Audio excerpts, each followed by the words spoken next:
Sponsorships. When you go to a business place, whatever, wherever you want to go, be very, very personal, because if they know your story, they know what you're trying to get money for, they will be more likely to donate to you as well. If you bring a buddy or someone else and they see actually what the money is going to be going towards, they will also be more willing to also donate. Just that they, with their own eyes, they see what you are doing, what Best Buddies is all about, and where all this money is going to be going to. And when you also go to them, talk about what Best Buddies has done for your school, what it has done for you, how it's impacted you, your peers, how it's impacted the buddies, just so they can, get to know the whole entire background story and everything. So then also with the sponsorship that I got, what I did is I basically emailed them and I basically told them my whole entire story and about my buddy, about our friendship, and about everything else at school and what the money goes towards and all that stuff. And then after talking with them and everything, he just secured a $2,000 sponsorship. So really having that personal story really just helps them understand and will make them more willing to donate. And then when you go, like I said, take a buddy with you. It just opens your eyes up. Take someone, fun, someone that's gonna interact with them too, and that will bring some of their insight in, because we have some students that are very, very passionate about Best Buddies too. Like I said, share your story, be personal, just be yourself, explain how much you love Best Buddies and everything. And also explain what they get from the sponsorship. So you guys have papers that will also show the sponsorships, what they get with them as well. And with that, you can show it to them, and then they can see what rewards or something I don't know. I know last year they got you get their names on the shirts, they get to come to the event and all that other stuff. So there's a lot of fun stuff, and if they know what they're getting out of it, they can see everything. And then just explain where the money goes, what it goes to, and all that stuff. And then who to ask. Ask local businesses. If you work somewhere, like I work at Chick-fil-A, I'm asking them. You can also go to any places that you go to a lot, they know you or anything. Ask them if they know you. They would love to donate. And then anywhere else that would be willing to donate, we've had places reach out to us that want to donate, want to sponsor us. So just be open. Don't be scared if they say no. If they say no, oh well, try again. Go somewhere else.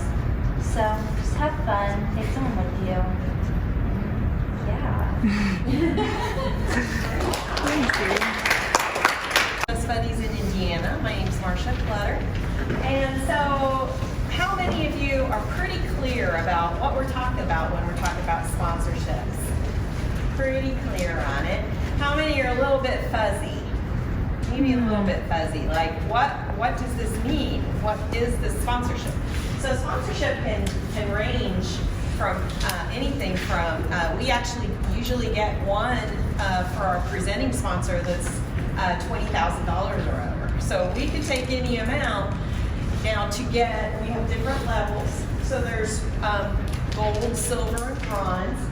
On this slide, we're basically showing you on the right-hand side the silver and bronze, because we don't really expect many of you to have the ability to go out and get a $20,000 sponsorship, but if you think you can, go for it.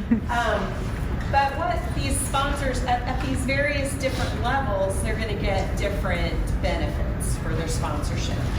In order, the one that's the real hot button for most of these businesses is they want their logo on the t-shirt, okay?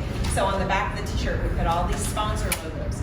To get on our t-shirt, the minimum is $1,250. Last year, we pretty much filled that t-shirt up.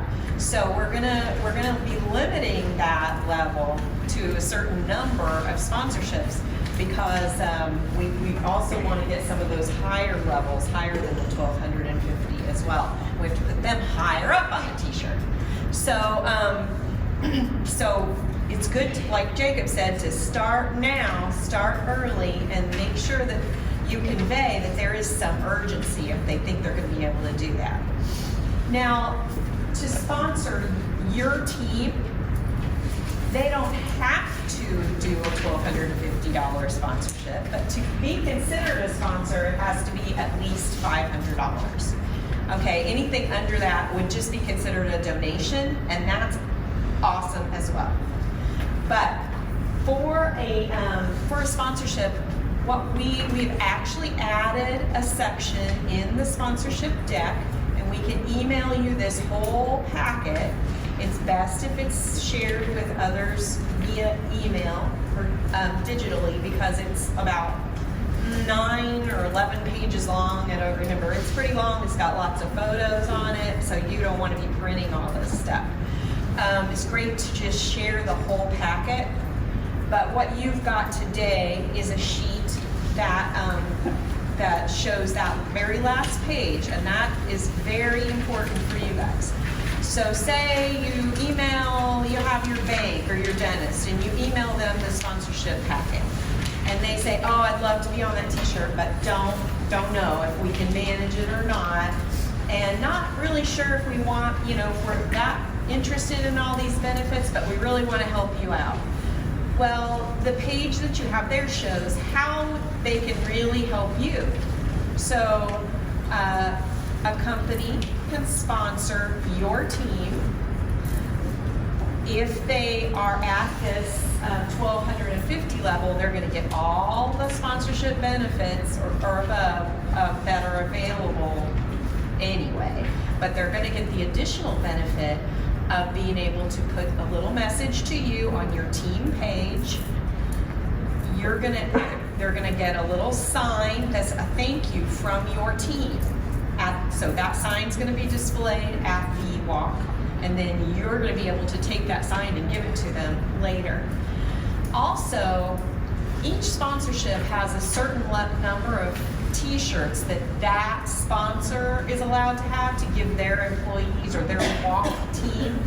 Maybe they're just doing it to help you. They don't plan on bringing a walk team to the event. That's fine. So what they can do is designate that sponsorship to help. How many of you guys think there might be people on your walk team that will not be able to do the $50 to get their own t-shirt? All right, there's a few of you, and I appreciate your positivity, but probably on every team, there's probably going to be somebody who isn't maybe going to be able to do the fundraising to raise the $50 to get their t-shirt. So what this company can do with their sponsorship is they could designate those. Whatever that sponsorship is worth, we'll divide that by $50, however many t-shirts that comes out to. If you have people, when it comes to walk time, you have people on your team that weren't able to do their own fundraising, we'll fill in the blanks. Your entire team may be able to get the t-shirt. So is that pretty cool? I think that's awesome. Because we would love to see you all in our great t-shirt that we're going to have this year. So did I kind of clear up some of the fuzziness, or did I just maybe make it more fuzzy? Yes? So I just have a question. I know you said that now would be the best time to start, but ideally, like, would you start earlier than the winter or summertime? Like, when would be the best time? For sponsorships, I would say the very beginning of the year is the best time, because everybody's busy wrapping up. Businesses are busy wrapping up their previous year. At the end of the year, they're focused on all this other stuff. They start. Depends on how their budget is scheduled. But if it's a calendar year, January through December, then they have a brand new budget. They have a brand new amount that they have designated for advertising. So don't think that you're asking any of these businesses to do something that they wouldn't ordinarily do. They have money budgeted to help their community, to reach out and do what, the things that they support things that they think are important. And you just want to get in there and get a piece of it. So I would say, now is the perfect time, the closer to the beginning of the year as possible. Also, I want you guys to know that if they say, oh, we really want to support you, but we're not going to be able to cut that check right now, we need a couple months, or we need several weeks to be able to get that check to you. If they sign the form and they show that they're committed to the sponsorship, you do not have to have that check. We will still credit you for the amount, and then we'll get the check from them later when they say they are going to have it available, okay? So don't let that get in your way. And then the final thing I want to say is if they just can't sponsor, they just aren't at that level where they're able to give you $500 or $1,250 or $2,500, that's great. You've now got them, you've done what Katie said to do and Jacob said to do. You've got them eating out of the palm of their hand. They really want to help you, but they're like, oh, I'm so sorry, I don't have this kind of money. Well, could you just donate to my page? Boom. You're gonna get something out of it. So just take some of those facts with you, and like Katie said, be kind of relaxed about it, have fun with it, and enjoy, and know that you're not asking anybody for anything that they don't want to do or that they cannot do. You're giving them an opportunity to be part of our incredible movement of inclusion. Okay?